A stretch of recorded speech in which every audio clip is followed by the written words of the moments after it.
cause you can't toss it. I'm high-tech, IREX, side effect, force it. Laughing when your whole staffing. Find it, lose it, physically abuse it. Back to the illness, I kill this. Gotta wreck for it, score it, lose it, use it, you're it. Find it, blind it, bag it and tag it. Shoot this, score it, find it, explore it. Plus, attack it, smack it, back it, tack it. Home team jacket, rock.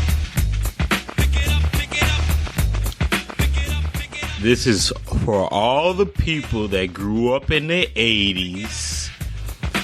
If you grew up in the 90s, you don't know none about this. You don't know about Home Team. Guide me to the States, never say who's here. Carter me, pardon me, excuse me, abuse me, you lose me. Why you on a high cloud? When I get the mic, check the rec, then it's my crowd. As usual, strictly is the business. This is when high right and low lefts was popular. You know, bring out that Carl Kanai, that Eric Cooper, acid wash jeans. You already know what it is.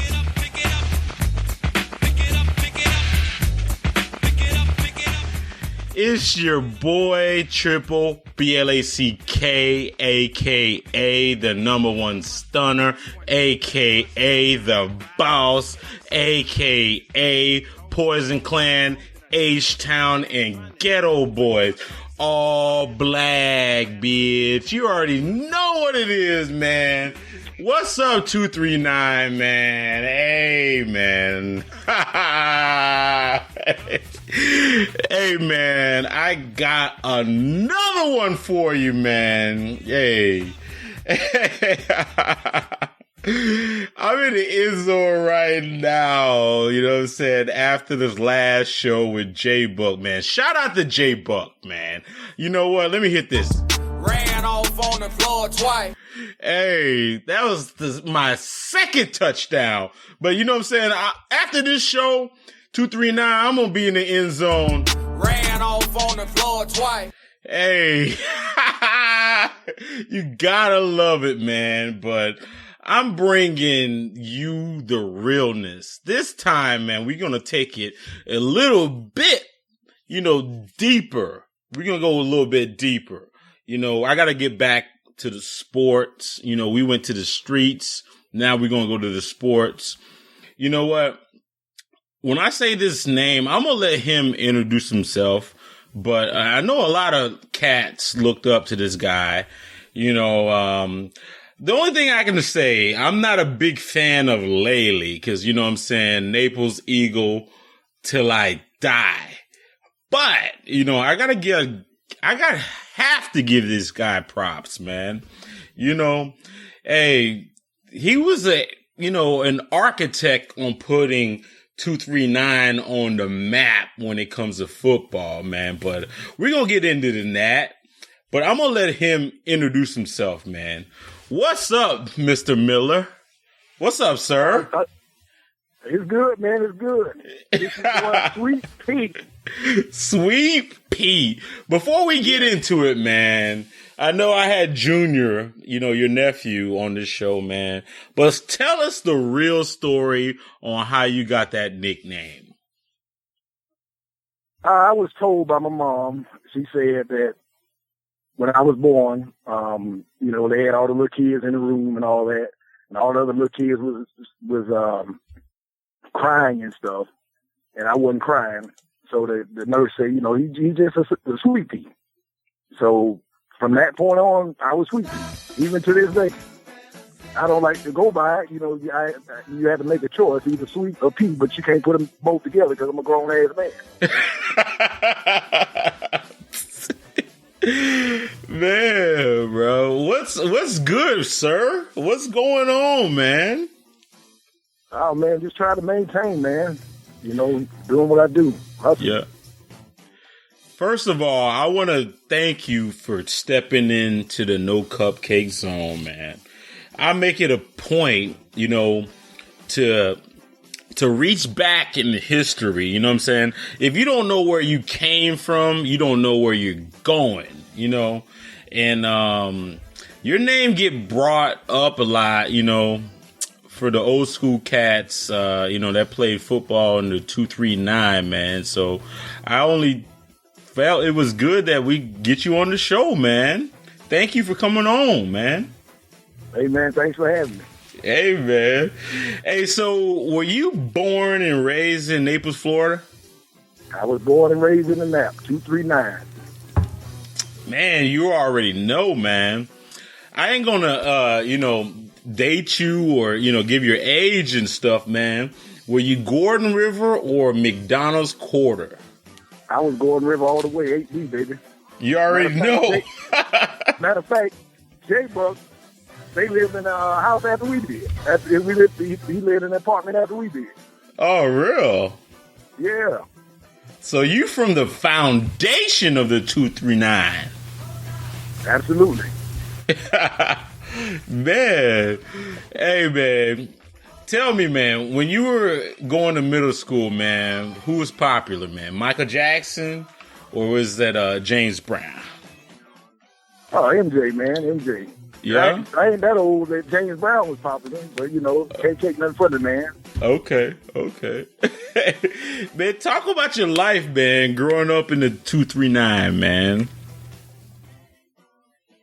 Naples was, it still is. It's a close-knit community, Had a lot of, got a lot of good friends here. We all grew up together, man. We just, and I'm still cool with a lot of the guys I grew up with. Actually, all my best friends that I was close with, we all live in the same area now, in the Tampa area. Oh, okay. Was there a mall? Yeah. The Coastland Mall was there. Yeah. There was a movie theater in there now. Yeah. Yeah? Okay. Hey, man, so before we get further, man, what was the Lily Dilly spot and the Candy Lady spot, man?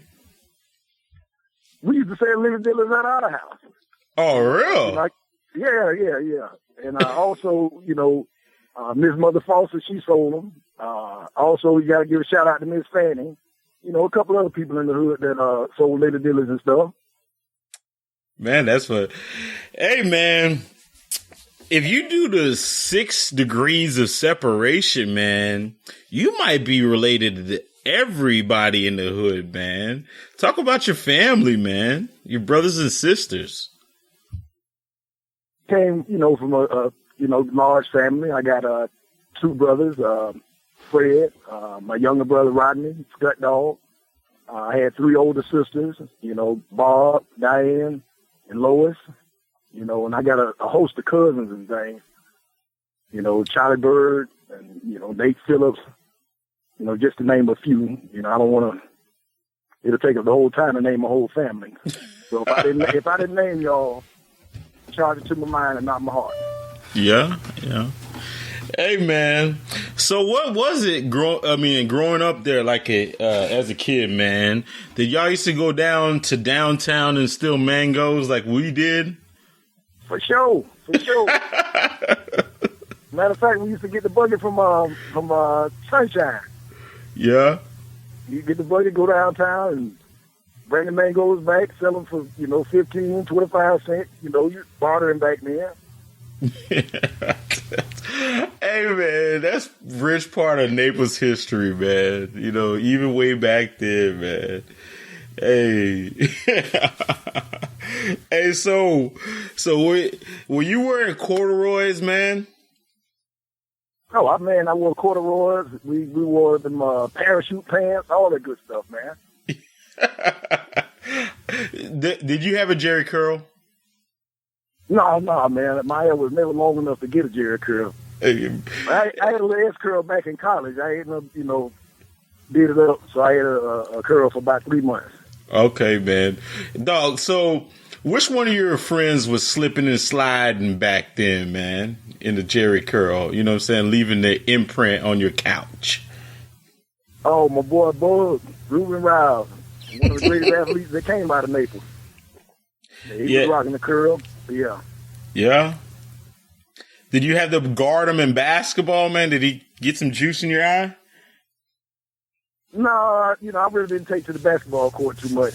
I stuck with the gridiron. Okay, man. Hey, so Pop Warner, man, did you play Pop Warner? Oh, absolutely, man. Naples Gators all the way. Oh man, so you guys was you guys were doing your thing back then? Oh yeah. We always had a good team. Yeah, man. So who were some of the coaches, man? Because I know there was in that program like Coach Spencer was in there for a while. Coach Weeks.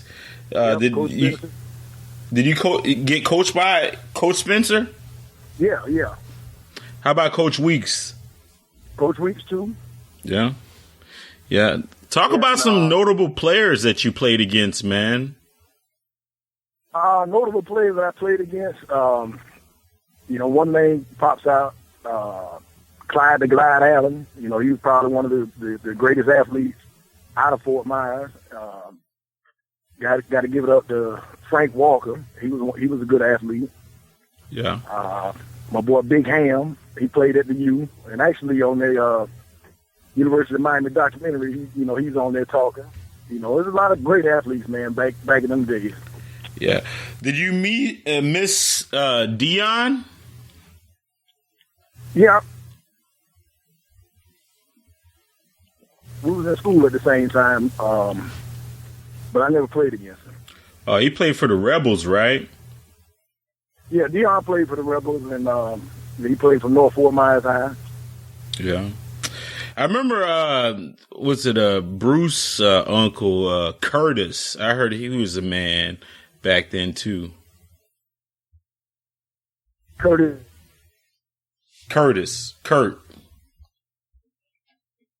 I'm not sure what you're talking about.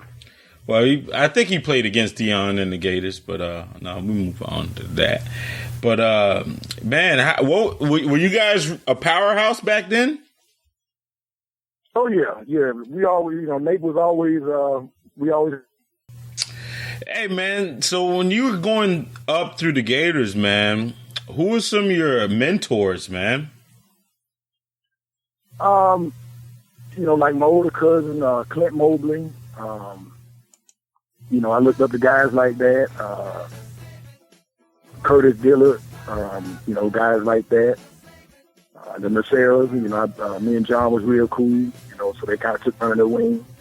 I had a lot of mentors, man, because, believe it or not, I was the mascot for the Gators probably for about 3 years, before I was able to play. The mascot? Yeah, I was a little mascot for the Gators, man. What was that like? Man, it was cool, man, because everybody, they was good to me, Yeah. I was a little mascot. I was out there in a little football uniform and all that stuff. I had an interview with Junior, man. Junior said that your family was real integral in starting the Gators, or actually bringing, integration of the Gators. Yeah, that's true. My aunt, Janie Mae Bird, God rest her soul, she was a big part of that. Actually coached with the Gators. Okay. So she helped, bring that about. Oh, that's real cool, man. And Junior said his mom would be your sister, was the first African American cheerleader in the Gators, right? Yeah. Thanks to man Janie Mae, Wow. So we rich in history, Yeah. Way back, man. Yeah. So your lineage, man, is quite impressive. Even from back then and to this day. You said Charlie Bird, was in your family tree too. Oh yeah, that's my first cousin. Man, his son is doing big things, man. Oh yeah, I'm real proud of him. Real proud of that. Yeah, but. Man, you got a lot of athletes in your family, man. Growing up, was it pretty competitive? Yeah, it was always competitive, but, we all had to be tough. Mm-hmm. But I think where it all started was, back behind the apartment. We used to play get it and go. Oh, That's when you show what you got. no boundaries, man. No boundaries, no pads, nothing. You just throw the ball up, and if you man enough to catch it, let's go. Hey, man, we're going to reach back, man. Who was, that guy that used to be playing Get It and Go that was a loose cannon that would probably end up getting in a fight or just went too hard, man? Was that you or was that somebody else? Oh, man, back in those days, we played with older guys, so I don't know if you heard of this cat named Bow-Legged Tony Chandler. Tony Chandler? Tony Chandler. Oh, yeah, I've heard of him, man. He was a bully. Oh, yeah. You didn't want to catch the ball around him. So was he the sore loser, Tom? No, man, Tony was just always rough, man, and he was always built and just strong. Tony was a great athlete. He made some bad choices in life, but, he was one of the best athletes, man, just from a physical, imposing person. He was fast, Yeah. And then you had people like Shannon Cambridge, he was always a hard-nosed dude, but, he found that, basketball was a sport for him. He was a great football player. Yeah. Let me ask you this. Who was the player that sold the most Wolf tickets? I'm talking about that talk the most. Like, talk your ear off, man. You didn't want to play no more. They always talking, man. Who was that guy? Man, I'm trying to think. I might even been that guy. Who knows? Yeah, but the one thing, man, if you talk, you had to back it up. Yeah.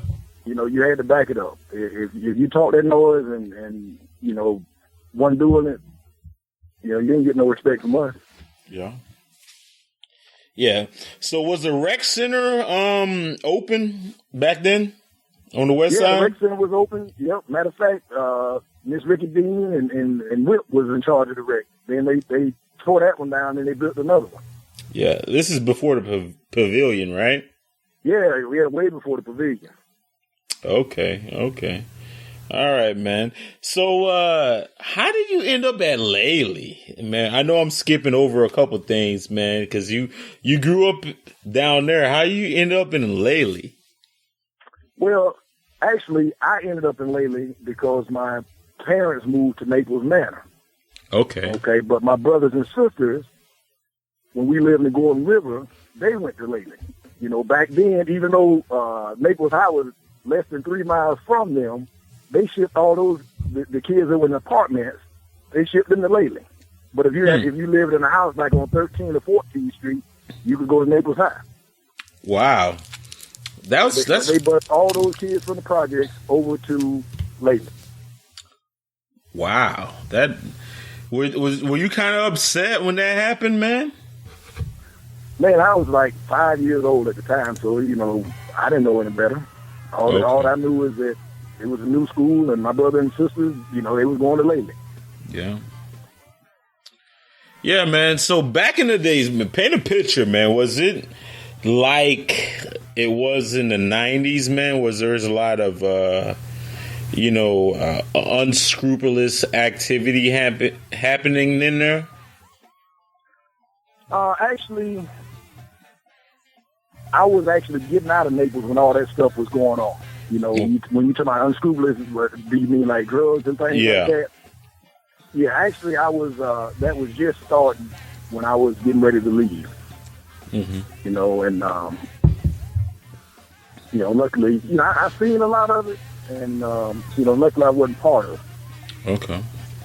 I hung around some good cats, man. We was all about sports. We didn't drink, didn't smoke, didn't do none of that. It was all about, staying in shape and doing the right thing. Okay, that's good, man. That's good. So, man, what was popular back then, man? What was popping when you were in middle school going into high school, man. The movies, like, who did you guys want to be like? Man, who do I want to be like? Billy D? Who? Billy D? Williams? Nah, I know about no Billy D. I ain't never really had no movie stars that I wanted to be like. Actually, in high school, man, I was a big Bo Jackson fan. And, it's kind of funny. He and I kind of look alike. Yeah. And when I went to school in Alabama, a lot of people would confuse me for him. Of course, he's taller, but, I remember one time we went to my coach's son's football game. And all the kids on the field had stopped playing, and they was turning around looking and pointing. So I'm in the stands. I'm turning around and see what the hell they looking at. And, I heard one of the kids say, no, he's not tall enough to be Bo. And then the guys that were there with me, they were like, oh, yeah, this is Bo. Come on, Mr. Jackson. So they was egging it on. And my coach's son, he was like the most popular kid from that point on because Bo Jackson had came to their football game to see him. Yeah. So Bo was the man. I forgot about that, man. He was the man. He was on every commercial. Bo Jackson shoes, Gatorade. Bo was everything. You remember he had that commercial, Bo knows this. That was like one of the most. Yeah. So did you grow up like idolizing him? No, I didn't really idolize a whole lot of people. I idolized my family members, man, because I had such good role models and it was good in sports. Like Charlie Bird, Nate, Clint Mobley, my brother. Those are the people I idolized. Okay. Because I knew them. Okay. All right. Hey, so going to Lely, man, as a freshman, were you highly anticipating? What I mean, like, did you dominate Pop Warner football? Well, I was pretty good. I ain't gonna say I dominated, but I did my part. I started. Me, Leland, Ruben, Jimmy Nacero, and them guys like that. So when I went, but I also had a strong foundation before I even got to Lely. Okay. Just on the strength of my cousin's name. So I had to basically uphold that legacy. Okay. So, in our family. Yeah. So did you go into playing varsity right away? Or did you play JV or freshman? Actually, in ninth grade, I actually played for the Gators. Oh, okay. Because I didn't, they didn't have a freshman squad, and I didn't want to play JV. So I played for the Gators my freshman year, and then my sophomore through senior year, I was on varsity. Oh, were you an older, lighter? Yeah, actually, man, I was probably the youngest on the team. I know I was like the youngest person in college because I was, I think I was 17 when I went there. Oh, okay. So I've always been younger than a lot of the guys. Oh, so you started school a little bit early, or your birthday started? Okay. Yeah. Okay, that makes sense. So, coming from that into playing varsity, man, were you intimidated at all? No, like I said, I wasn't intimidated because of the foundation I had before me. So I had to uphold that name. The Thomases, the Birds, the Mobleys. So I had all that in my blood. So, they laid the foundation. So I just had to, keep it going. Okay, so you was already ready. So they knew who you was before you even got there. Oh yeah. Okay. All right. So did you play in the backfield your freshman year? Yeah, I played in when I played for the Gators, we could go both ways then. I played fullback and linebacker. Okay. All right. So in that day, man, who were the notable players in the county, man? Because, Naples High, I think they were a little bit down. Those down years, right? Yeah, we kept them down. You know, I feel like you got a little animosity about Lely. I don't know why that is. You know? It was all good. I'm an Eagle, man. You know, hey, Barrett, you know what? You think I got animosity towards Lely? I got more animosity towards Barron. I mean, that's just what it is, man. Oh, okay. But yeah, some of the guys in the county, you know, you had Reuben Rouse over at Naples. You had Fred McQuarrie. You know, Fred was a little younger than us, you know, but he was still bringing it back then. Barron Call, you had, you know, James Townsend, Orsi Anthony, Bo Williams. You know, Herschel wasn't in high school at the time I was in high school, but, you know, him and Clifton, they did their thing. Yeah. And then, you know, Mark Lee had some great athletes too. I can't remember the fullback, but he was a beast. Was it Walt Pickney? No, Walt was tight too. Walt was tight. No, it was I can't recall his name right now, but he was a beast. I mean, this man was big, fast, just unbelievable. Yeah. So were you guys going to the playoffs back then? Actually, we was the first team in Collier County to make it to the state final. You know, we didn't do that well, but we made it to the state final. State finals? Yeah. Wow. I didn't know that, man. That's a piece of history I did not know. Yeah, we was the first one to go there. Man. So, you know, talk about some of your teammates, man, when you were a freshman, man. Well, like I say, I was on the Gators back then, but, you know, like your sophomore year. I'm sorry. Sophomore year, you know, you had the Sarah guys. You know, John went to Lely, and Jimmy actually went to Naples. You know, and then you had the Fayard brothers, Anthony Ferrello. You know, it wasn't too many brothers on the team back then. Man, that's a lot different now. Oh yeah. Yeah. So I saw a picture of you, man. You had the number 44, you know, with the neck roll, and you know, like you look like a fullback, like a prototypical fullback, man. Number 44, man. What was behind that, man? Jim Brown? Well, no, I wasn't. Like I told you, I ain't really idolized a lot of those guys. 44 was because my cousin Clint wore 44. Okay. That's the only reason I wore that number. Yeah. If he'd have been 32, I'd have been 32. You know, so I had to go with them boxcars just because of him. Okay. So were you, let's just say, when you were playing fullback, were you a person that seeked everybody like a missile, or were you, you know, a mover and shaker? No, I had to seek people like a missile because I wasn't really that fast, but I was quick.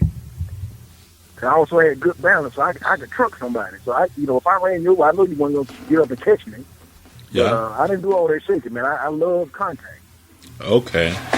So you were a missile. Oh yeah. I never shied away from contact. Yeah, man. Were you the primary ball carrier, or did you have a primary ball carrier besides you? We split time. It was me and my best friend Leland. You know, we was in the backfield together. You know, we shared the primary ball carrier, and also Ben Pugh. He was a quarterback, so he could tote the rock a little bit too. So you guys are option attack? Actually, we had a wishbone. Wow, wishbone. that's really not an option. I mean, that's really an option, I'm saying. Yeah, and every now and then we'd break it up in the process, but, primarily we was a wishbone. So you didn't know if the fullback was getting it. You didn't know if the quarterback was keeping it or he was pitching. Okay. On defense, man, were you that guy, like the water boy, Bobby Boucher? Oh, yeah, I could bring it to you. I could bring it to you. because of that neck roll, man. Back in the day, bro, anybody with a neck roll is one of those guys that you did not want to mess with, especially if they were wearing number 44. That's an intimidating number. I used to have a little rag on, man, that said, gotta be the man. My coach used to always say that, Coach Don Stewart, he always said that, man, you gotta be the man. Yeah. I had a little rag, that said, gotta be the man, so it didn't matter if I was on the offensive side of the ball, defensive side of the ball, I was going to bring it to somebody. So, Don Stewart was a football coach too? Yeah. He was a quarterback coach. Actually, Stacy and Scott both played quarterbacks. They did very well. But Scott took more to basketball, and Stacy played football. Okay. I did not know that, man. Just another piece of history. Man. So what was it like going to Lely, man? Talk about the going there, the diversity. It's it probably doesn't look like what it looked like back then. No, it's totally different. The diversity, it was cool, man, because I got along with everybody. I got along with the rednecks. I got along with the Spanish people. I got along with the white people. Of course, I got along with the black folks. So I was just, there. You know what I'm saying? I got good friends that, they would consider themselves rednecks. But they was good with me. Yeah. Hey, man, a guy that I know, man, said that you were able to get to Lely by boat because he lived there on Marco. That's crazy. Yeah, they had some cats that lived on Marco that actually had houses that was on the water. Yeah. I ain't saying like when you see the water, I'm actually built on the water. Yeah, and they were able to get there by boat. Yeah. That's crazy, man. Yeah, but I live like 3 streets away, so I can get there on Tom and Jerry, or one of my friends probably pick me up. Yeah. Hey, so your sophomore year, is that the year you went to state? No, actually, we went to state my senior year. Yeah, man. Talk about that season, man. Man, what do you remember? The season was unbelievable and devastating at the same time. It was unbelievable that we had made it that far to get to the state because, we had some, like those first round playoffs, we had some head ringers that, we weren't supposed to beat. But, the only reason we did end up beating them is because, basically Coach Stewart, because he had us in better condition than any other football team. Because we didn't have a whole lot of big guys, but we had some guys that could fight and was in good shape. So like the first quarter, everybody's fresh. So we didn't do well that first quarter. The second quarter, we started doing a little better. When we came out of halftime, third quarter, it was all right. But fourth quarter, we went the fourth quarter. Is that from a lot of gassers and shuttle runs? We did gassers, shuttle runs, and say, for instance, we was playing Fort Myers, like the Green Wave. Yeah. He would put a big G on the field, and we had to run that G for like 15, 20 minutes, just running. So we was in good shape. That is attributed to a lot of our success. We had some good hard-nosed players, but the fact that when the other guy had his head down and we were still able to keep going, it was easy for us then. Man, I can't imagine, man. Those days, even when I played, those days were like before MRIs. So if you had a torn ACL, if you had a concussion, it was just like rub some dirt on it and let's go. Yeah, there you go. But actually, that year, that was the first year they made everybody in the county start wearing knee braces. Oh, really? You didn't have to wear knee braces? Yeah, I think my junior year or something like that, they made everybody in the county wear these knee braces. Why was that? Because the people were tearing up their knees? I don't know if there was a lot of people tearing up their knees or they just wanted to prevent it, but, everybody had to wear them. These big, bulky, black knee braces, man. Wow. Man. Actually, it caused a lot of cramps, because people weren't used to them, Yeah. I remember cramping up real bad. You're in South Florida, man. Hey, I heard back then, man, you guys used to take some extreme measures, to get over the heat. Unconventional stuff, man, like pickle juice. Is that a myth? I'm not doing some pickle juice. For really to stop from cramping? Yeah, that, and they used to give us water pills, but the main thing, man, it was bananas. You eat bananas, you get that potassium, you was good. Yeah. Yeah, concussion protocol. I heard it was to get over concussion, it wasn't nothing but was it smelling salt, and that was it. A couple of aspirin. Luckily, I've never had a concussion, but yeah, they didn't have those extreme measures back then. That's crazy. Yeah, smelling salt and aspirin. Yeah, I never had to take any of that stuff. If you got your bell wrong, you go to the sideline. A couple plays later, you come on back in now. Yeah. Well, you didn't know you had a concussion. Well, yeah, I never knew. Yeah. But the devastating part of that season, I ended up breaking my leg, man. I was on pace, man, doing 100 yards a game, touchdown, and I ended up breaking my leg. You broke your leg during this early part of the season? I broke my leg in the 7th game. We was playing against Key West. And, like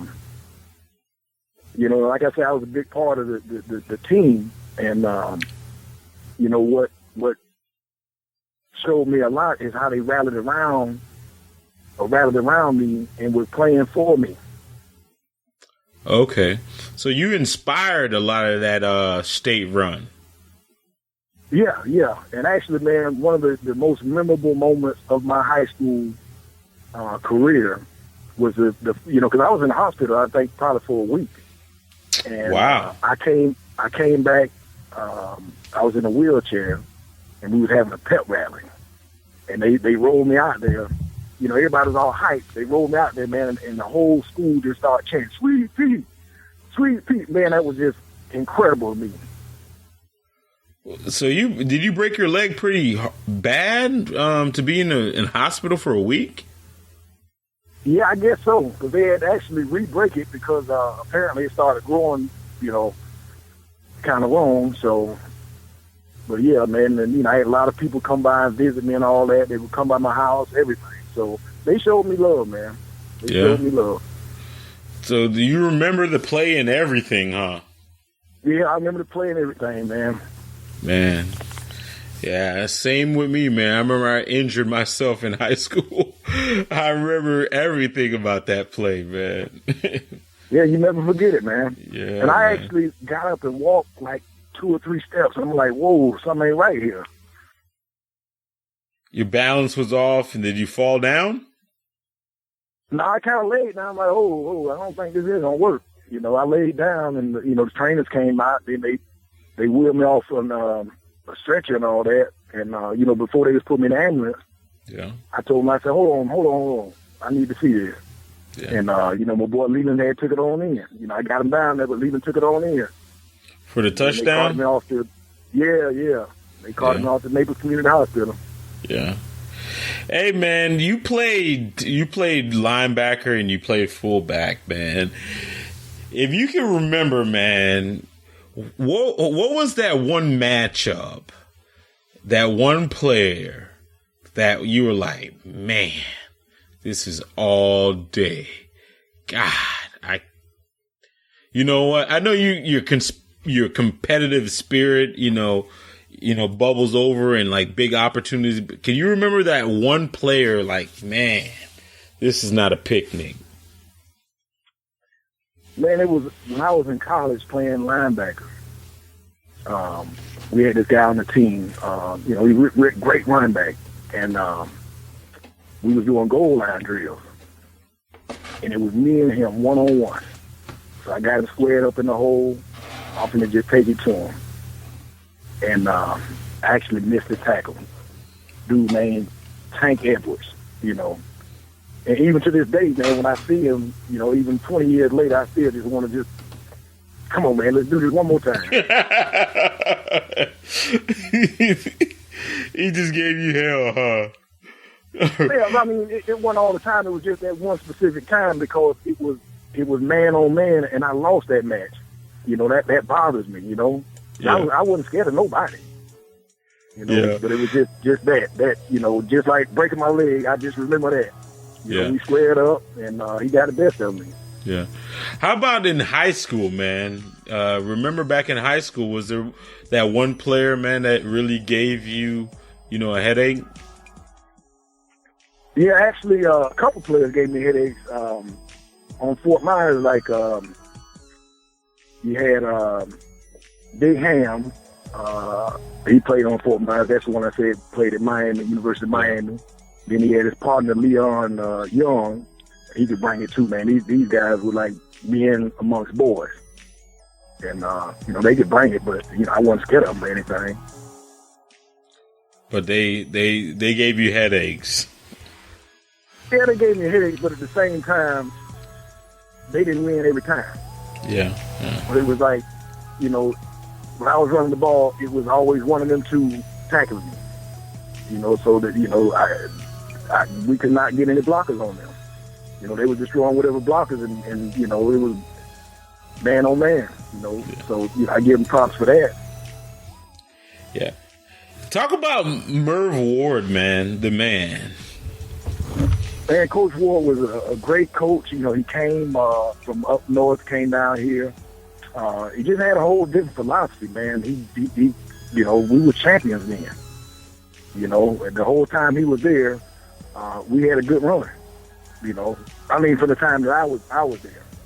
He was a good coach, and straight up. He didn't praise you too much. He didn't get down on you too much. He just told it like it was. Yeah. Yeah, man. It seemed like back then, man, there were some legendary coaches, man. I mean, there's a lot of good coaches now, man, but there was especially Lely, between football and basketball, man, you guys had some coaches that were staples to that university, 20, 30 years strong. Yeah, Merv Ward was a good one. Like I said, Don Stewart was there. Coach Pricer, he was. Matter of fact, Coach Pricer had coached my whole family. You know what I'm saying? Mm-hmm. I'm talking about from my older brothers and cousins and all that, all the way to me, my brothers, and cousins that was behind me. Yeah. So he knew you. He knew you before you even got there to what to expect too, huh? Yes, I had some big shoes to fill. Yeah, yeah. So when you said... I made it kind of rough on my little brother when he came. So you said it was very devastating, man. Talk about that loss, man, in the state finals, man. I know you wasn't part of it, man, but I know it had a big effect on your team. Yeah, it was devastating, man. I think we got beat 35-7 or something like that, man. It was bad. And that Swanee, Live Oak Swanee, that was their first year winning the state championship. I think they probably won it 4 or 5 other times. But they was a good team, man. Yeah. And I think that they only had football. They didn't have no other sports. It was like football. So everybody there, breathed football. And I actually went to college with a couple of those guys, man. They was some tough cats. Yeah, man. So was it Lely's time ran out, or were they just a better team? They were a better team. Okay. I'll say that. And even if I was playing, I'm not sure we would have won, but we probably would have did a little bit better. But like I say, that they brought it. I can't take that from them. Yeah. So talk about that, the recruiting, man. Know you broke your leg and stuff, even before the season. I know recruiting is not like it is today. There wasn't no ESPN top 40 list or, YouTube or Huddle and stuff like that. Were you, getting recruited hard, before that incident?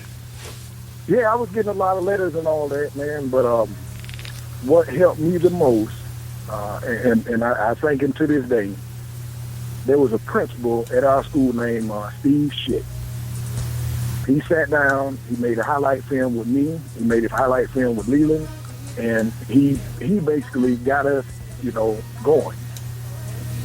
And then, with me breaking my leg, ain't so many teams, they don't know how I'm going to be after I heal. So he sent the tape to Stanford University, and, they invited me and Lely to come up, and we both went. For an official visit? Yeah, it was an official visit, but it's not anything like these guys have today where they fly you up and all that, man. We had to rent a car and drive. They paid us for the car and all that stuff, but it was a good experience. And actually, man, my boy Leland, he had scholarship offers, but because me and him were so tight, he turned those down to come, walk on with me. Oh, really? I didn't get a scholarship, man. I walked on. And I eventually got a scholarship after I got, I earned it. Oh, okay. That's a revelation. So, were you getting like solid offers from anybody before you signed with them? No, actually, like I said, after I got hurt, the letters stopped coming. Okay. So, and he had found this little school I never heard of it. The only thing I knew is Bobby Brown's son was coaching, so I'm like, all right, cool. Okay. So me and Leland went up, man, a beautiful campus, in Alabama. So we say, we're gonna go here. Oh man. So let me ask you this question. Back then, we in the South. Was this Alabama or was this Alabama? Actually, it was Alabama, because actually we was in Birmingham, so it was a little bit more, it wasn't as country, put it that way. It wasn't sweet home. Right. Okay. Right. But also, I could function in those little small towns in Alabama because, my parents are country. Okay. So, I know how to talk that language. You ate a possum or two? I'm pretty sure I did. Or a coon? I ain't gonna lie about it, but oh yeah. Man, I had some uncles, man. They would have dogs. They paid a lot of money for to get coons. Matter of fact, I can't even believe I'm telling you this stuff, but yeah, coons was a big part of our family, man. I can remember going to Lauderhill Beach, and they done nailed a coon to the damn tree and skinned them out on the beach. I don't know if I can do it, man. There's like some country families, man, some country folks, man. When they take the coon and they put him in a cage and they feed it all kinds of carrots, cabbage and all that stuff until it gets real big and fat and then kill it. I don't think I've ever seen that, because my uncles, man, they would go coon hunting. So they didn't bring no coons back that was alive. Man, so you ate a coon or two. Yeah, I can say that. Yeah, people like it, man. Anybody that just ate coons told me that it's really good. So I can't even front. Yeah, but back in the days, that's what they had to grow up on. It wasn't. You had to go out there and kill your stuff. Yeah. So coons and rabbits and possums and all that. Yeah. Turtles. Yeah, man, but in Alabama, man, it wasn't like, at that time, were you guys ever concerned of, you just be out and about on a line, like a night on a town and making a wrong turn and being in an area where you ain't supposed to be?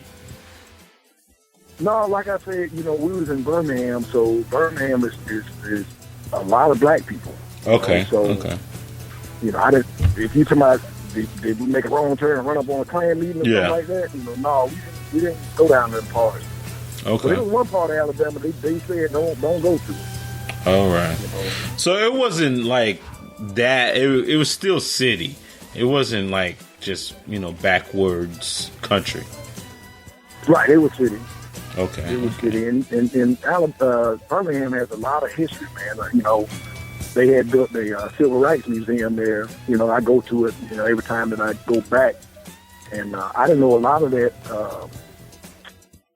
Segregation and a lot of the civil rights stuff started in Birmingham. Birmingham is integral in that kind of stuff. Yeah. A lot of people think it was in Atlanta, but it's actually Birmingham, Alabama. Yeah. Man, so you walked on, man. Bobby Bowden was probably at that time at West Virginia. So his son, was it Terry? Yeah, Terry Bowden. Actually, Bobby at the time was at Florida State. Oh, he was? Yeah. Okay. And actually, the funny thing is Bobby coached at Sanford, but it was called Howard College back then. Okay. Was it 1AA? Yeah, it was 1AA. Okay. So, man, that's got to be awesome, man. You were able to make it to college with your best friend, man.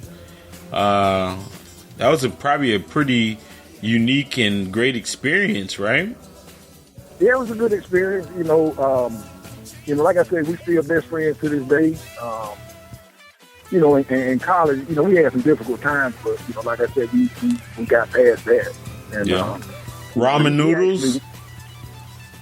No, bro, wasn't nothing like that, man. We went to a school. You ate till you got tired. Okay. You guys were football players. Yeah, I remember that. Yeah, man, we was good, man. They fed us a lot in the cafeteria. You eat as much as you want. And then I always had some little friends that used to work in little restaurants and stuff like that, little fast food restaurants. So we didn't go to bed hungry.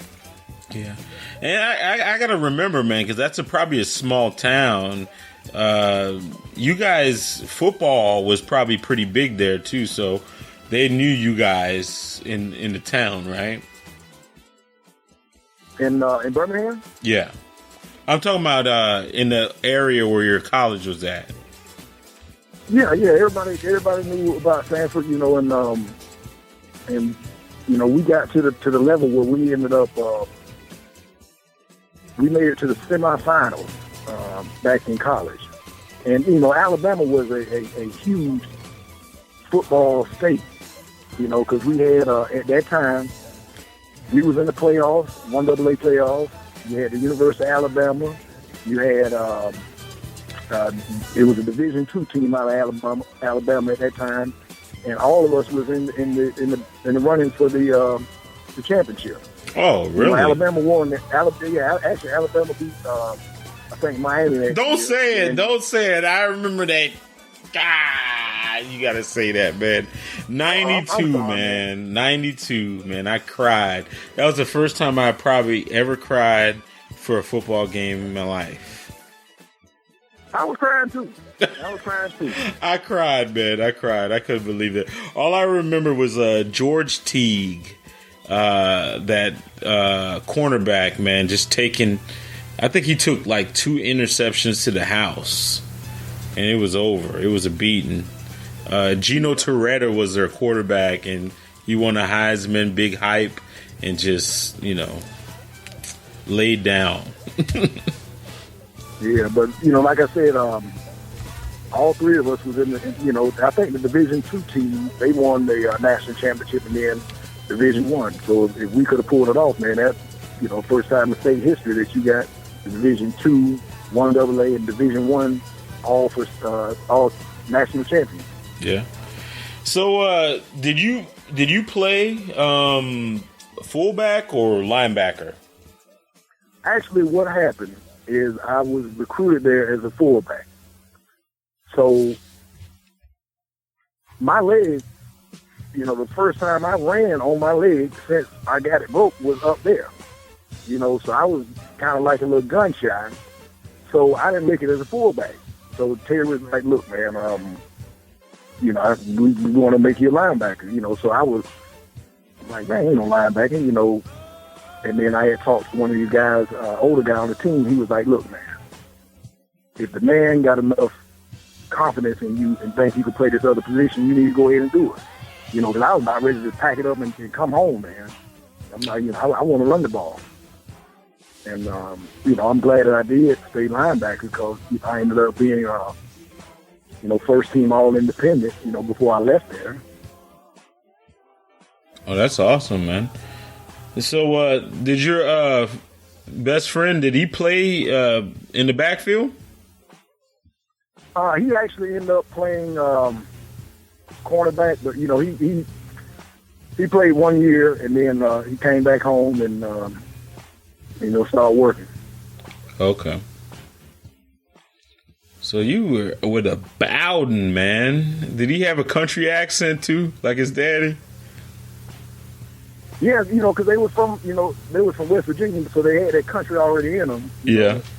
But they was good people, man. Because Terry was there, his other son Jeff, his son-in-law Jack Hines. So a lot of those people were there. So it was the Bowden family is big in football. Yeah. So talk about what you remember about a young Jimbo Fisher. Yeah, Jimbo was always cool, man. He was, he was a quarterback's coach. He coached a lot of good quarterbacks, and he was always a good guy. Because he played there at Stanford and set some records and stuff like that, and then he coached with Terry.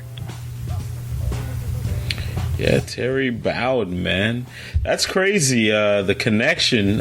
Clifton Robinson ended up playing for him. Over in Auburn, probably a couple years later.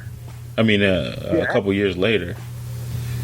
Yeah, actually, I think Terry coached at Stanford 1 year after that championship run we had. I think they went back to the playoffs, and then the following year, he ended up going to Auburn. Okay. And I think he won his first 2 years there. I don't think he lost the game. Yeah, they went undefeated, but they were on probation. They couldn't. Yeah.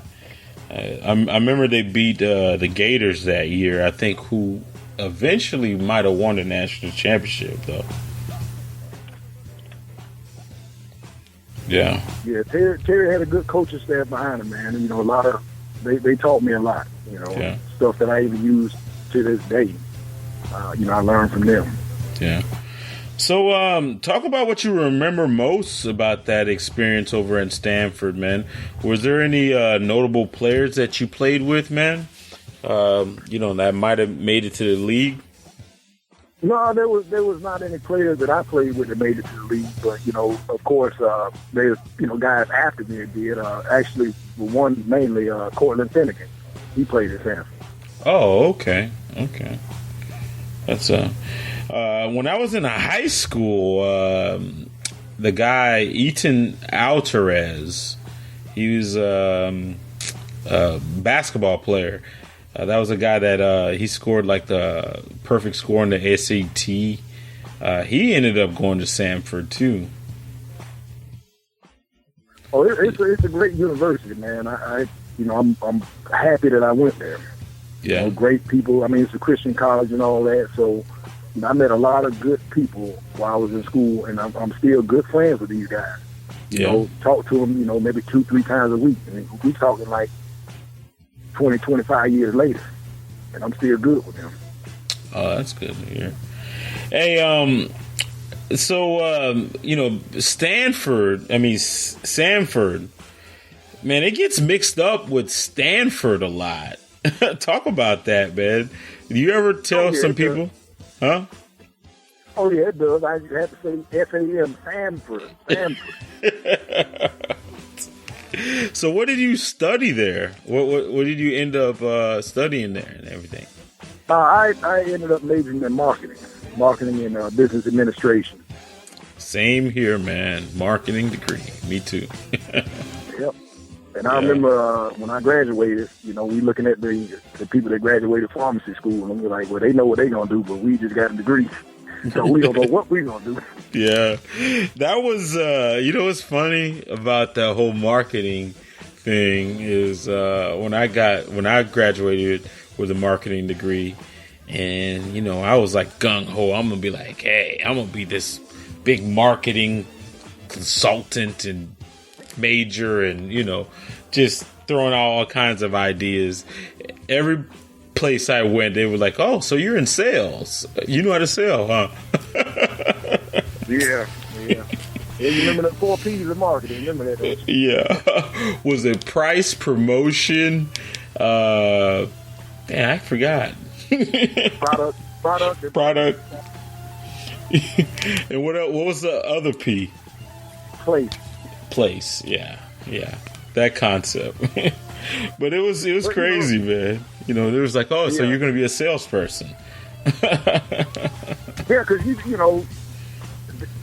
got that degree, but it was like wide open. You could do pretty much anything, Yeah. I didn't really think I was going to be in a marketing firm. I just knew I had to get a degree, to get me in the door somewhere. Yeah. Yeah, man. What was your hardest? I know what you're gonna say, but you got a business administration degree. But what was the class that stressed you out the most? Let me see here. Actually, probably religion. Oh, religion? I thought you were gonna say finance. Because that was...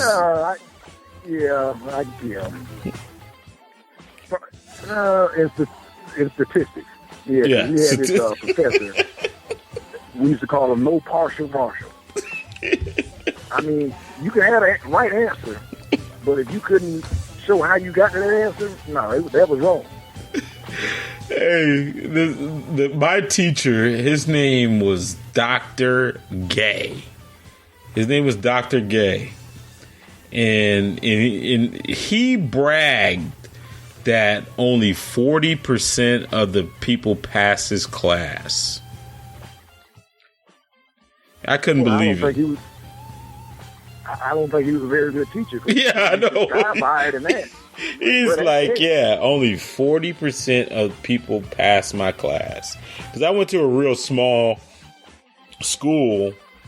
If there was 10 people in there, only 4 people would pass. That's crazy. No, he's a horrible teacher because if you got 10 kids, man, you can devote more time to them. Yeah.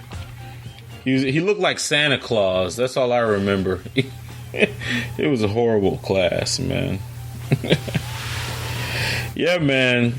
So after graduating from there, man, what did you do, man? Did you just go back to Naples, or did you stick around Sanford? No, actually, man, I ended up coming back to Naples, and I ended up getting a job with the county because at that time, I think his name is Neil Doyle or something. But anyway, he had knew my mother, and she kind of hooked us up, and I got a job with the county. Okay. And also, I was selling insurance for Mr. Jones, Shay Jones, another good guy that helped me out a lot along the way. Actually, the Joneses, they was good people because before I went to sell insurance, I used to work for Ben Jones, BJ Excavating. And, Ben gave me an opportunity, but he told me straight up, he said, you know what? He said, I'm going to give you a job, but I'm going to work the hell out of you. He said, because, you went to school, you got a degree, you're better than this, but I'm going to give you a job, So that kind of opened my eyes, and that's when I started selling insurance. Okay, so you've been in an insurance game for a minute, huh? Yeah, but I'm on the claim side now. I'll be celebrating 21 years with Allstate on April 10th. Okay, that's what's up, man. Congratulations, man. Yeah, thanks, man. Thanks. Yeah. Yeah, I know an Allstate agent. She actually been in. She's my insurance person, but we used to work together, man. She's been in it for like 2 years and stuff like that. Allstate is a great company, man. A lot of employees love working for Allstate because they really look out for you. Yeah, it's a good company, man. You know, I've had a lot of success there. You know, I had some ups and downs, but you know, I keep going back.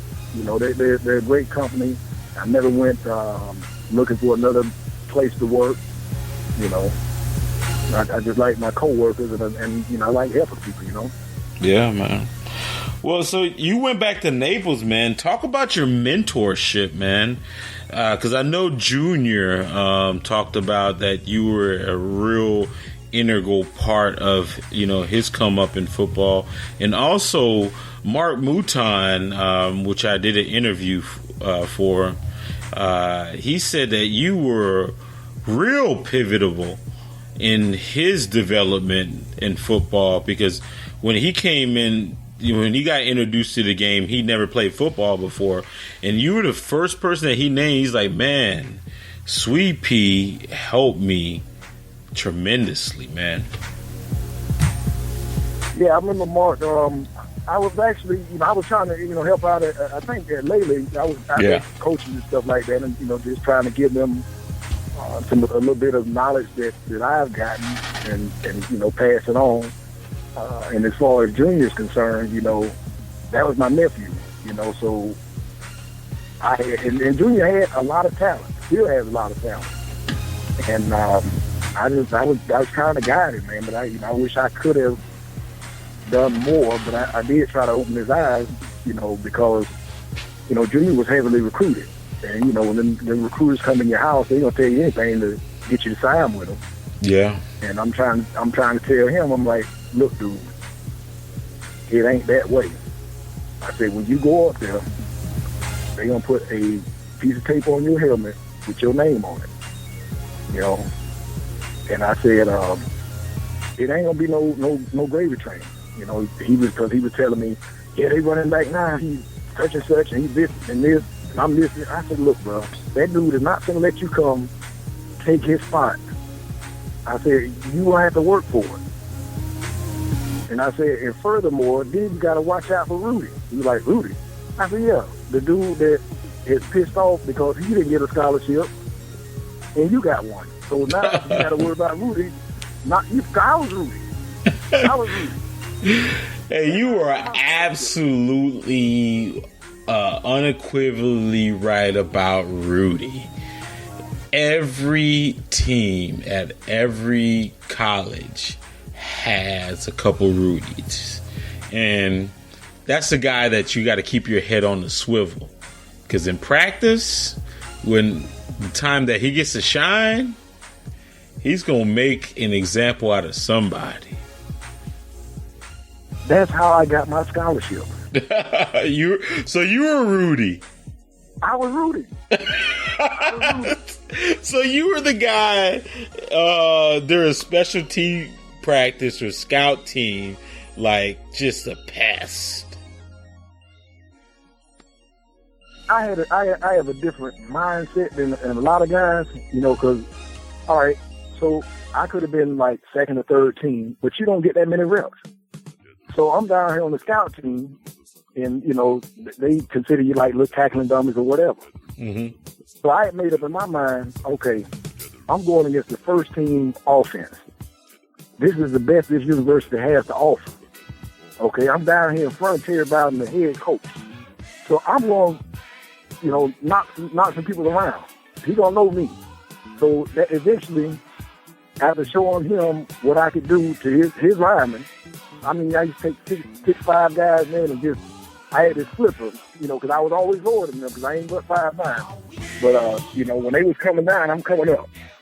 Yeah. And, you know, after that, you know, Terry, you know, he gave me a scholarship. I ended up getting a full scholarship. So I'm very proud of that because I earned it.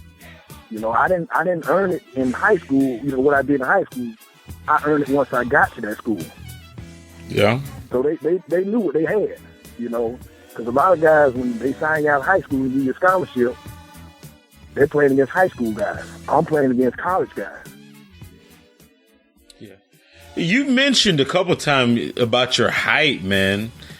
Going into college and also going out of college, was that like a hurdle for you?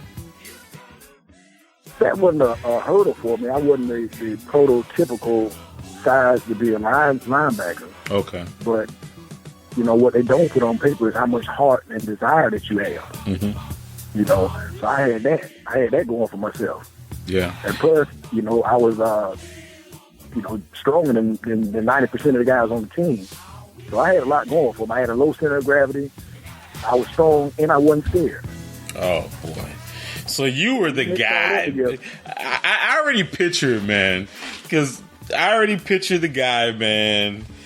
The strong that weight room dude that's yelling and benching like 350, squatting like 500 pounds, you know, power cleaning everything, and then when it comes to the practice, you know, the practice thing, you're laying somebody out every practice. And were you that guy? Yeah, I was that guy, man. Oh, man. A lot of people did. Like me, I didn't like that guy because I was really lazy. I didn't want to have to deal with that guy at practice.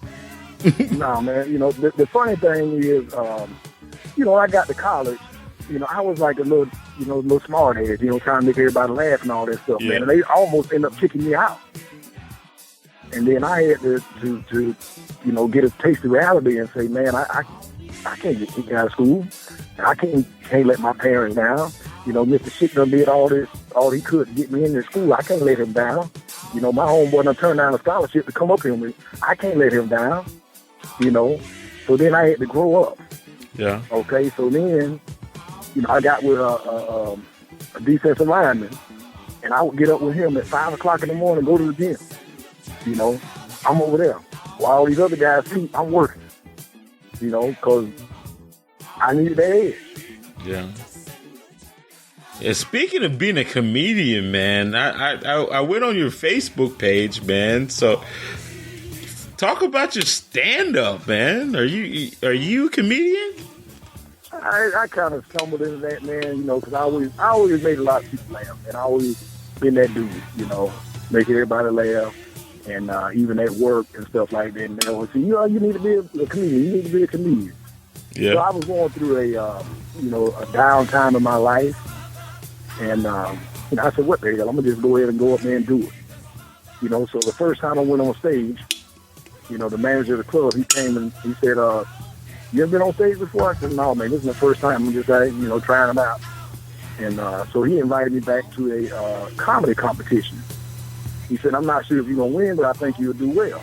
You know, so went back to the competition. You know, I did well. You know, I didn't win, but, you know, so I kept going back. And, you know, it's been fun. You know, I may get back up there, but it's not pain, you know, so it takes a lot of time to prepare your stuff and everything. Oh, absolutely, man. I can't imagine because that comedy, boy, that's a beast in itself, man. Because you know your jokes can be on point, man, but if the crowd ain't in it, boy, it's a losing battle. Yeah, it could be the longest 5 minutes of your life. So, what lane are you in? Are you like out of the three kings of comedy? Let's play a game real quick, so I can kind of tell where you're at. All right, let's just say we have a ship, right? You got three comedians. You got Steve Harvey, Cedric the Entertainer, and Bernie Mac, the three kings of comedy, right? You got to kill one, you got to drown the other one, and you got to keep one. Who you gonna kill? Who you gonna drown? Or who you gonna keep? Oh man, that's a difficult question, man. You got, you know, three kings, and I like them all. You know, I don't know. That's a difficult question, man. I would say that they're probably the favorite out of the three Who you gonna kill first? You gotta say you gotta kill first. I'll probably kill Steve. Steve Harvey? Yeah. Yeah. And I'd probably drown Bernie, you know, and because Cedric, man, I love his comedy. You know, Yeah. I love them all, man. You put a difficult cast together. You know what? That would have been a hard choice. I think I would have probably kept Bernie, just because Bernie's like got that uniqueness about his stand up. Oh yeah. Cedric the Entertainer, he's funny, but well, actually, he's got his own style too, man. So now I'm just trying to get a feel of what type of comedy you like. So you like Cedric the Entertainer? Well, I like it. I like it all, but you know, if you look at some of the shows, you know, you can see the progression of me getting a little bit more comfortable. Yeah. And you know, a lot of times I didn't use a lot of profanity. Okay. I want I have some daughters and nieces and nephews that I want them to be able to enjoy that. And you know, plus I'm involved in the church too, and I can be able to, you know, cussing and carrying on. Right. You know, I have, but that wasn't my thing. You know, anybody can cuss. To make somebody laugh when you're not using profanity, that's a skill. You know, Oh, it's tough. It's tough. Yeah. You got, you know, your jokes really got to be on point, you know, to not, you know, curse and stuff like that. So, you know, I definitely commend you for being able to do that, because that's a very unique skill. But you know, like I said, it's not paying. I'm not sure if you know, I own one of the largest shaved ice companies in the Tampa Bay area. Really? Yeah. Wow. That is. Yeah, I've been doing.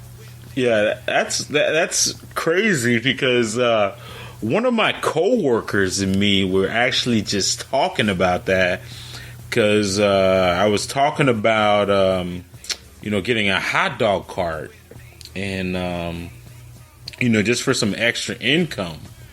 And she talked about, because one person that she was dating does festivals and they sell jewelry, and he was telling her about shaved ice, about how lucrative that whole business is. So that's crazy. You just said that. We were just talking about it. It is. You know, it's a lot of work. You know, a lot of people just see the money that you bring in, like at the festival, and think it's easy. But it's a lot to it, man. Sometimes I'm up to 2-3 o'clock in the morning, you know, preparing. You know, so we make it look easy when we're at the festival. Yeah. You know, so but you know, I'm proud of that. That I've been in the business that long. I've donated, you know, thousands of dollars back to communities and stuff like that. You know, like for instance, I go to a football field, and you know, they let me sell my shaved ice, but I also donate a generous portion back to that organization. So it's not me taking. I'm just thanking them and keeping their program thriving. Right. That's beautiful, man. That's good. So you've got one of the largest companies, man. Wow, that's crazy. Do you do a lot of farmers markets, or do you do mostly festivals? I do festivals. I have a location at the beach, you know, and also keep in mind, I got a full-time job. So this stuff is, you know, on the weekends, you know, so, but they, you know, the weekend money is just as good as some people's salaries. Yeah. Oh, yeah, absolutely, man. No, I've done a little bit of research, and she did a little bit of research on that. It's a very lucrative business. I mean, the startup capital is a little steep if you don't have any money saved, but, you know, it could be, you know, pretty good. Yeah, I mean, but the startup capital, you know, I didn't go cheap. I got the best of everything because I knew I'd be in the business for a while. Yeah. You know, you can go cheap, and if you have a cheap product, you know, people ain't gonna buy it. But if you got a good product, they'll buy that. Well, absolutely. And to prove this point, I was at this festival, and they was giving away snow cones. And I had to sell mine. And, you know, I made like $200 that day. I mean, it ain't no big deal, but considering the fact that you got that same product that they're giving away, and yet people paid for mine. Right. That's definitely a testament that you're got a good product. Yeah, but I was hustling that day, man. You know, I've had some tremendous days. You know, sometimes we've made $700-800 an hour for like 8 hours. You know, it's not always that way, but you know, you do get some good festivals or a football jamboree that you make that kind of money. Yeah. Yeah. Isn't that ironic? You went from Lily Dillies to shaved ice. Yeah, and it's kind of funny the way I even got into it. I had a homeboy that he was doing it in Alabama. And my other friend, you know, they were still cool, and he kept telling me, man, David got this shaved ice. David got this shaved. He told me for 2 years about this shaved ice. So finally I called David. I said, hey, man, Lee been telling me you got this shaved ice deal. And he's like, yeah, you know, I do pretty good. So I said, okay, I want to see what it's about. I'll come up, I'll work for you, you know, and then I just want to see. And man, you know, I went up there, I was blown away. You know, he had this little trailer, and we worked a football game. And, you know, I had to tell him, hey, man, you need to get some of these 20s. They coming over the 10s and all, you know, you need to take some of this money out of here. You know, so I was sold in. Yeah. Hey, man. From Lily Dillies to shaved ice, man. Hey, man, one of the important things that I want to get across in this podcast, man, especially with, you know, successful individuals like yourself, man, you know, what are some things, dog, that you can, you know, some advice that you can give to the youth, you know, especially like the young, you know, black males, you know, that will keep them on the right path, man. You know, give us some game, man. Drop a couple jewels. All right, man. You ready for this? Yeah, man. Okay. Get on your knees and ask for it. And get on your feet and get it. I love that, man. I love that, man. That's the thing. The two things, you know, that you need for any journey is the first two steps. Somebody always told me that. Yeah, but if you miss that first step, man, if you don't get down on your knees and ask God for it, you know, you're missing the boat. Right. And then it ain't gonna just be given to you. You know, you have to work for it. And you know, just in a lot of things, people like to share their dreams with other people. You know, sometimes it's a good thing, sometimes it's a bad thing. But, you know, you got a lot of people that might kill that dream before it even starts, you know, by doubting. Well, you know, that don't sound good. I don't know if I want to do that, or, you know, you putting doubt, you know. Yeah. So you already basically kill your dream by letting this other person, or you listen to the other person. You just filling your head up with fear, you know, false evidence appearing real. You know, who would have thought that I'd be selling shaved ice for 14 years now? You know, of course, I had friends that laughed and you know, laughed at the idea. Hell, I thought it was crazy, you know, for like 2 years until I got into it, and I'm like, okay, all right. You know, so you never know, man. And I encourage my kids and relatives, you know, believe in yourself, you know, believe in God first, then believe in yourself, you know, and work hard at it. You know, it's not going to come easy. You have to work hard at it. And a lot of people just think that overnight success is going to come, but, you know, it took me a while, you know. Yeah, man. Do it the right way. Absolutely, man. That's a testament to your, you know, motivation and work ethic 14 years, man. Just like what sometimes I talk to my friends about doing a hot dog cart. And I've done some of the research, man. Some of my friends laugh at me, man. But, those type of businesses, man, if you put the time in, man, it pays big dividends, man. Yeah, but see, they're not laughing at you. They're laughing at the idea, because that's something that they would never try. Right. You know what I'm saying? Yeah. I got coworkers. They're like, you work hard, and you work every weekend. That's what I'm here for. I much rather make money than spend money.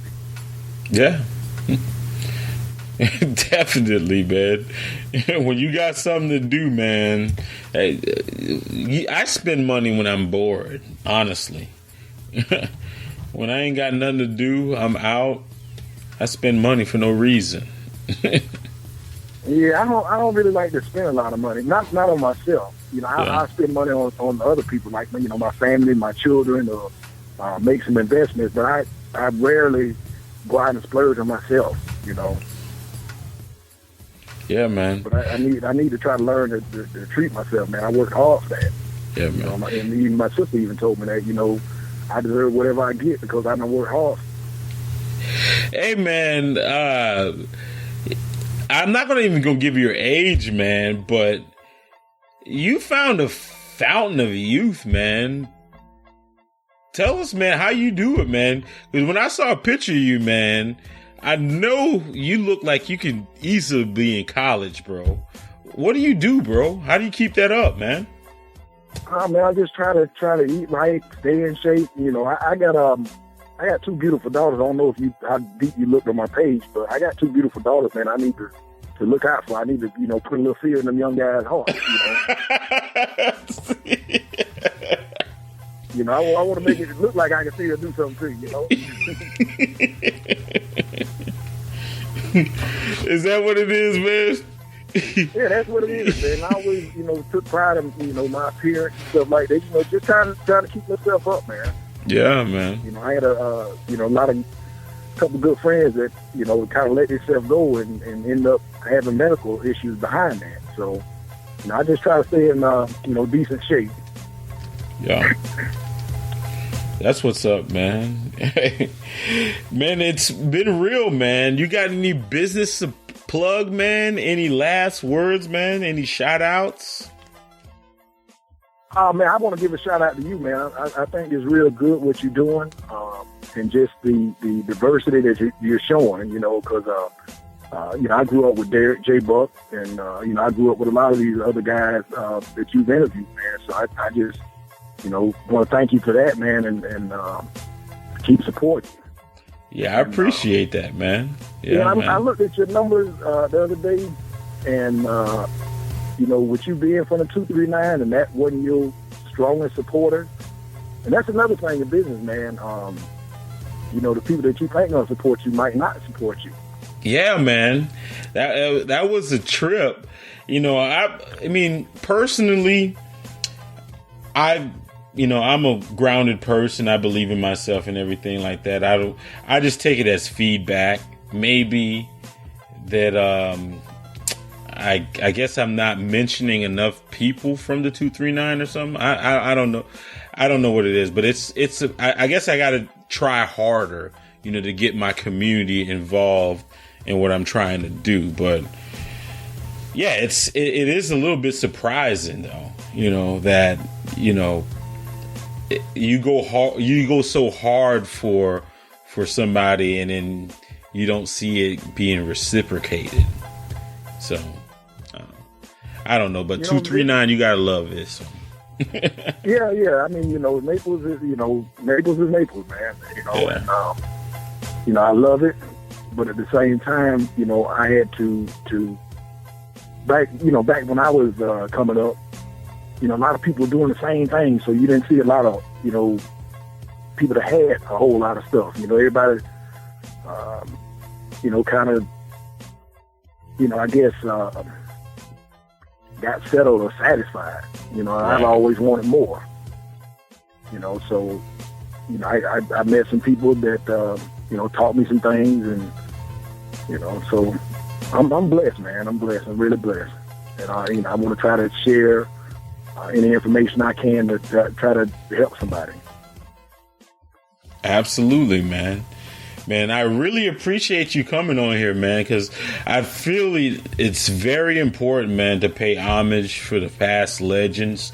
You know, I might speak in terms of hyperbole a lot, but when I say a legend, I'm really meaning that to me. It might not mean, you know, that to a lot of other people that's not from this area because, you know, they just didn't grow up here. But, you know, I feel like it's really important, you know, to give you guys, you know, some light, you know, because a lot of people don't understand, you know, it wasn't 239 wasn't always this way.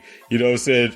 When they put on the Friday night lights, everybody just didn't flock to Southwest Florida just because, you know, you guys built the foundation, you know, way back in the day. Yeah, I certainly agree with that. Yeah, man.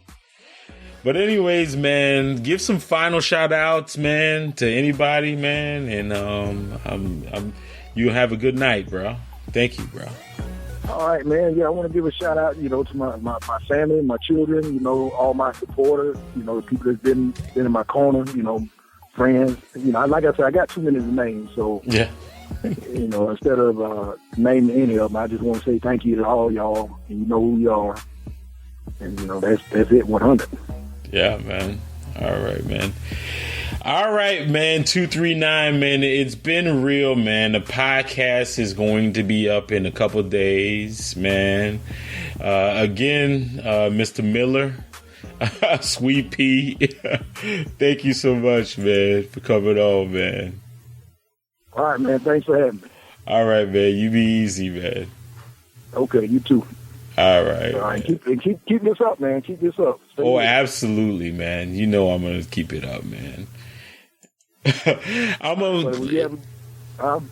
was just saying I'm about to leave it off with the old school jam. Pick it up. There you go. Pick it up. All right. Good night, man. All right. Good night, bro. Yeah.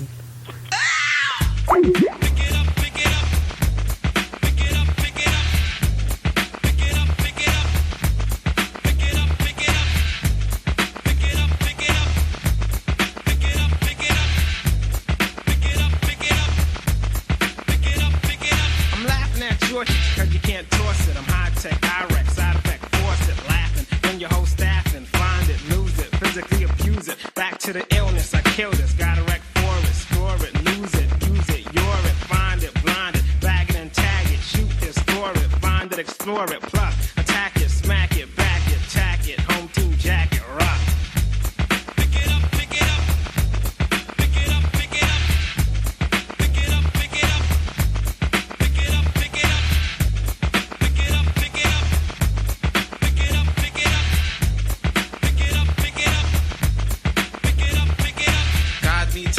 Never say who's he, according me, guarding me, pardon me, excuse me, abuse me, you lose me. Why you on a high cloud? When I get the mic, check the wreck, then it's my crowd. As usual, strictly is the business. But you try to diss and dismiss, yo, what is this? Try to look up, ran, it'll say C run. Not trying to be dumb, wait, let me see, buy this. 650 is the mailing cost. Follow the yellow brick road, cause I'm trailing on, hailing on. Test me, you best be a monster. Godzilla or gorilla, cause I'm illa, I'ma stomp you. Pick it up.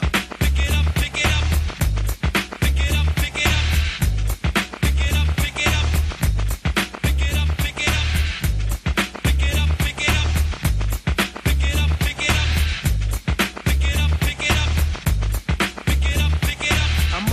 Just one, get a gun and bust one. Hide out, ride out, take your whole side out. I wreck this, check this, hold it, fold it, I rolled it, I done it. I'm getting mad blunted, I don't bite butt right, so I got a padlock coming out of bedrock. Big Daddy Death Rock, so check it, find it and lose it. Physically abuse it, use it, choose it, break it, make it, take it, bake it, shake it. Assalamu alaikum. Pick it up, pick it up.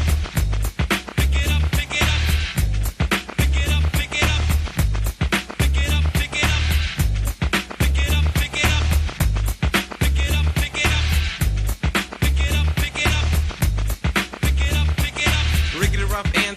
like an ox ride. Rocks it, I'm toxic, carbon monoxide. Plus I like cramming, microphone jamming. Man, I'm on the weed, I'm DJ, I'm slamming. Cutting through nothing like a ray beam. Never try to daydream. All mom squatters like the A-team. Changed like Menudo. Once been a Pluto, I Pluto, you nudo. You wanna hit who-ho, you stupid. You panting, stiff like a mannequin. Yo, I took my friend again, and Bennigan's, I'm Flanagans. I ran again. 12 o'clock, yo, I don't see that. Plus I'm indeed red. I'm a weed head, pick it up.